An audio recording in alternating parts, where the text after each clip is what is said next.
We get to the movie review. I have a surprise cringe too, and I don't want to skip this because it's really important. You ready? I'm hoping you didn't see it this week, but perhaps you did. How was it affecting your day-to-day, both professionally and personally? When you have so many people saying things to you online, I'm tough as nails, but it gets to you. When I hear people saying all you do is eat and you eat, it's like you almost believe it, even though I know I'm not. I will say that getting a diagnosis does feel wonderful, but it is extremely lonely. I just take it day by day. Like today, I tried to feed myself. Didn't do that great. I have to just soak in all of how amazing you are.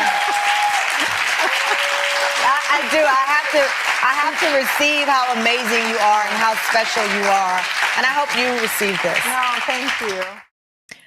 No, I have not seen that. But back when I had Twitter, I got banned by her.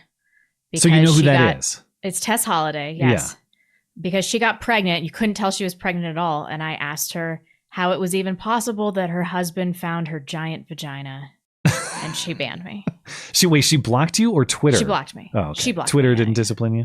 No. Okay, so I left her words a little bit ambiguous. Diagnosed with what? That's what I was going to... With being a giant fat ass? Do you have a guess? And I'm going to give you a little bit of a clue. Of course, we live in clown world, so it's the most preposterous diagnosis you could ever imagine, given the circumstances. Oh, it's got to be something food related. Yes. I don't know. You're going to have to tell me. Anorexia. That's right. Tess Holliday says that her anorexia diagnosis was delayed.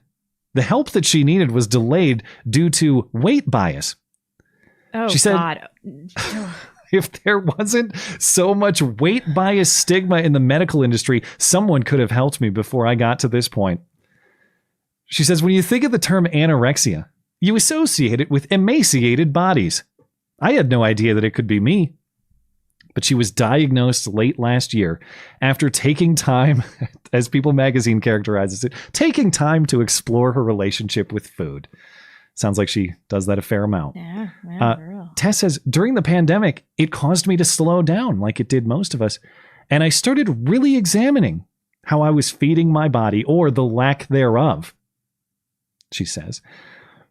Realizing that she needed help, she started working closely with a dietitian. Tess says, when I reached out to her, I thought that I was overeating. I thought that I was binge eating. But about 5 months it took to reach this diagnosis. 5 months into our virtual sessions, they weren't even in person. She said, I can't diagnose you properly, but if I could, your diagnosis would be anorexia nervosa. Oh my God, that's insane. Some anorexia would do her good. Can we get her together with Eugenia Cooney and see if they can rub off on each other? Is that the really skinny YouTuber girl? Oh yeah, she's total freak show. That's hard to look at. Yeah. Can we get them together? Can we get Eugenia Cooney to start binge eating and then get some bulimia on They Tess can't Holliday? be together because Tess will eat her. Why would she bother? So what more do I have on this? Oh, there's more. Where did I leave off?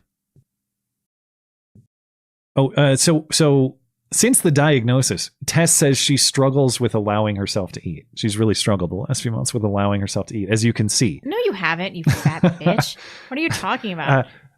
And just to be clear, by her own description here, the dietitian said, I can't diagnose you properly, but if I could, I would diagnose you with anorexia. So was it because of professional qualification that the dietitian couldn't do that? Was it because of a lack of clarity? Why couldn't the dietitian make a diagnosis? And you're saying the dietitian says I can't do this, so it's invalid, I guess. And then you're running with the diagnosis anyway. I can't diagnose you, but here's the diagnosis that you can run with to explain your bizarre situation.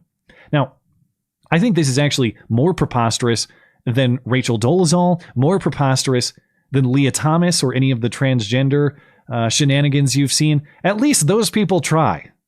Okay. Yeah. She's not trying at all. She weighs 400 pounds. You talk about anorexia. How long would it take for those ham legs to waste away? It would take years. If she just like, she could probably live off the stores in those legs for years if she decided to. This is the most preposterous story I've heard in a long time, but I thoroughly enjoyed listening to it.